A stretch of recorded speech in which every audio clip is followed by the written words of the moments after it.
Let's do calculations of capacitance for some arrangement of conductors. Like say we have a conductor of area A, another conductor of area A facing it, and the gap between them is D, the area is A, and we have a metal slab placed in the gap, and this metal slab is of thickness T, say. The gap is D, thickness is T for the metal slab. We want to find the capacitance between the terminals A and B. Well, we imagine a charge and then find the potential difference. After all, capacitance is the ratio of charge to potential difference. Assume a charge Q flows in and spreads on the lower surface of this plate. Let that charge spread and the density of the charge be sigma. And that will induce a charge on this surface, well, with this minus sigma, and then there is a plus sigma here, and then minus sigma, and a charge Q leaves. So Q enters, spreads, and then that Q will be sigma into A, where A is the area of the plate. So the Q that leaves would be again sigma into A. So since sigma into A is left out, we are left with that minus sigma. The charge doesn't exactly distribute uniformly. There will be some differences at the edges, but we ignore that. For us, there is a, and even if the slab is longer, it doesn't matter because the charge would stay mostly on the surface which is within the upper and lower plates. Now, well, field here would be some of the fields due to 4 layers of charges. But these two being equal and opposite layers, the field due to them outside will be 0. So due to this positive layer, it will be sigma by epsilon 0 downward, sigma by 2 epsilon 0 downward, and this will be sigma by 2 epsilon 0 downward towards the negative plate. Due to minus sigma, it will be sigma by 2 epsilon 0 downward. So this is sigma by 2 epsilon 0 downward. So the field there is sigma by epsilon 0. The same logic works in this gap too. So due to these 2 layers which are equal and opposite, the field here will be 0. Due to plus sigma and minus sigma, well, the field will be sigma by epsilon 0 downward. So we travel this gap of, say, distance d1 along the field lines are perpendicular to the plate. So field lines are perpendicular to the plates, and if we travel along that field line, we can calculate the potential difference. You are traveling along the field line, sigma by epsilon 0 into d1 is this gap, and there is no field in this metal. Well, we can verify that by looking at, say, this positive negative charge, a paired field due to them would be 0 here. Due to this negative and positive, the field will be 0 here. Even simpler logic is no electric field inside a conductor on which you have only a static charge. So field is 0 here, is 0. So well, there is electric field in this gap, and that's sigma by epsilon 0. This electric field in this gap, this sigma by epsilon 0. That electric field is like this, right? So plus this 0 into T. This is thickness is 0 into T, plus again sigma by epsilon 0 to, let's say that gap is D2. That will be sigma by epsilon 0 into D1 plus D2. And what is D1 plus D2? That's D minus T, where D is this distance and this T. So the sum of this D1, the first gap and the bottom gap, that will be D minus T. So that is the potential difference between A and B. A is at higher potential and B is at a low potential. And capacitance C would be a ratio of Q to B, right? Q is sigma A, where A is the area of the plates, and this potential difference is sigma by epsilon 0 into D minus T, which is sigma gets cancelled, epsilon 0 A by D minus T. Now, effectively if you compare this with parallel plate capacitor epsilon 0 A by D expression, this is epsilon 0 A by D minus T. What is the D minus T? The air gap. In the metal there is no field. Effectively there is an air gap of D minus T in which there is electric field. So this is same as reducing the gap by that T, so that effectively the gap is D minus T. Now if the thickness of this is idealized as 0, then you will have 4 layers of charges still, because even if the thickness is 0, you will have the charges on either of the surfaces, and the capacitance will be back to parallel plate capacitor. So if you place a thin metal plate here, whether you move it up or down, the gaps will change, but the capacitance does not change. So this is the calculation of capacitance if there is a metal plate. Let's calculate the capacitance when we have a dielectric slab in the gap between the plates of a capacitor. The two plates of equal area each, and we want the capacitance in these two terminals. We now have a dielectric slab, a non-conducting slab of thickness T. Again, we'll assume a charge Q flowing in and a Q flowing out, so that Q would be spread on the bottom surface uniformly. We idealize that a bit, and it's uniform, and the charge density here is plus sigma, and it is minus sigma here.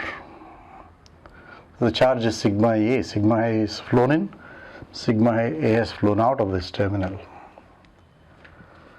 Now, to get the field, in this space, there will be bound charges here inside in this surface. This is negative charge, this positive charge. These will be equal layers again, but we don't have to bother about them. The field in the gap here will be, due to these two equal layers effectively, the field is 0, but due to this and this together it will be sigma by epsilon 0 downward. So this, let's say E, which is sigma by epsilon 0, that is the field in the gap. Same field here, E. So you have field of sigma by, and the field in the dielectric is 1 by k times what it would have been in the absence of the dielectric. So sigma by k epsilon 0 there. Again, potential difference V here is, if you travel through the first gap of D1, say, sigma by epsilon 0 D1 plus, potential is decreasing as you travel with the field. The field here is E by k, in the same direction as E, but reduced by a factor of k. So sigma by k epsilon 0 into T plus, this is say D2, sigma by epsilon 0 D2. Sigma by epsilon 0 into this D1 plus D2 is D minus T, where D is the gap between the upper and lower plates. That's D minus T. And this is plus T by K.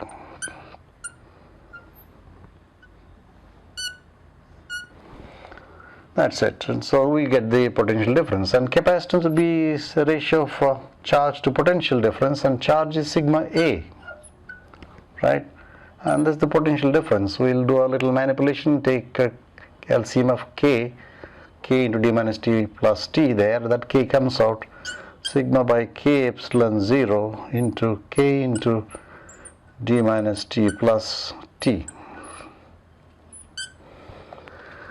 Again, sigma cancels out, and this will be K epsilon 0 A by K into D minus T plus T. So that's if the dielectric is not filling the entire gap. We are placing this dielectric slab parallel to the plates, not inclined or anything. That will be a tough calculation. And you can see a special case here. If T equals D, this factor will be 0, this will be D then, K epsilon 0 A by T. That we have learned already. If you fill the space between the plates completely by a dielectric, capacitance of parallel plate goes up by a factor of K. It will be epsilon 0 A by D without the dielectric, and if the dielectric fully fills the gap, it will be K epsilon 0 A by D. And that's what you see here. If And if t is 0, that will be all air, right? If t is 0, and you can see epsilon 0 a by d, k gets cancelled, t is 0, so that will give you epsilon 0 a by d. Two special cases there, t is 0 and t equals d. This is generally useful to relate to the extreme cases, are generally useful to relate to the formulae, because we would generally know the cases when, say maybe, we know the case when t is d and when t is 0, what kind of object do we have here, we know. In one case, if t is equal to 0, it's simple parallel plate capacitor, and if t is equal to d, it's completely filled with the dielectric. So we know the answers without solving anything in that case. Another interesting capacitance calculation is this. These are two plates of equal area each. They're connected so that the charge flowing through this terminal will spread onto both the plates. There is one other plate in the middle, and this is the terminal to which it is attached. So charge flowing through this and then spreading on the lower surface of the upper plate and upper surface of the lower plate. There will be no charge on the upper surface of the upper plate and lower surface of the lower plate. So let's say this is plus sigma. If there is symmetry, this will also be plus sigma. I mean, the charge would have no preference to go either here or here if there is symmetry, that is, if the gaps are equal. If this is closer, it will be a different story. Well, consider the case when the gaps are equal and each equals d, the plate area is A. So what is the capacitance between these two terminals? Again, we have assumed a plus sigma, so this will be induced minus sigma, and this will be minus sigma. These are minus sigma on the lower and upper plates. So you want the potential difference between A and B. So if I go this way, these are all equipotentials. So this potential difference is sigma by, there is no field due to this plus sigma minus sigma combination in the upper gap. They add up to 0. Shouldn't say there is no field. The fields due to this and this here cancel out. So field due to this positive layer and negative layer here add up to 0. So only these two layers, and that will be sigma by epsilon 0. So if the gap is d there, the potential difference between A and B can go this way. So that will be sigma by epsilon 0 into d. That is the potential difference, and the capacitance would be sigma into A plus sigma into A, that is 2 sigma A by sigma by epsilon 0 into d. Sigma goes out, 2 epsilon 0 A by d.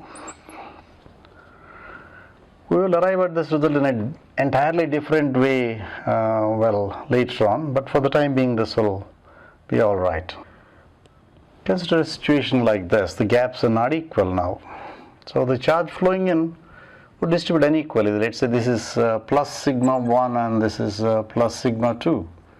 This will be then minus sigma 1 and this will be minus sigma 2. So the charge flowing in is sigma 1 plus sigma 2 through the terminal A, and charge leaving through will be sigma 1 A plus sigma 2, the charge that leaves, leaving a negative charge there.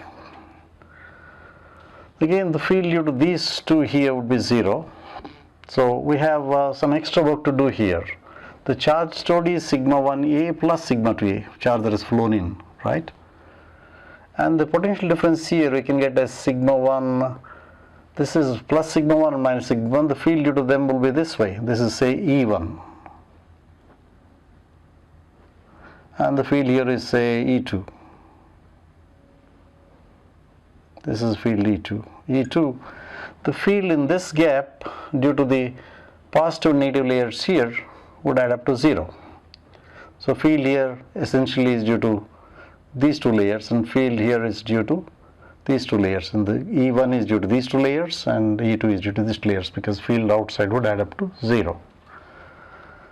So what we do know is that the potential difference between A and B, either this way or this way, must be same. So one nice equation you can write for the potential difference V is sigma 1 by epsilon 0 into d1 r sigma 2 by epsilon 0 d2. This is d2, say. That's V.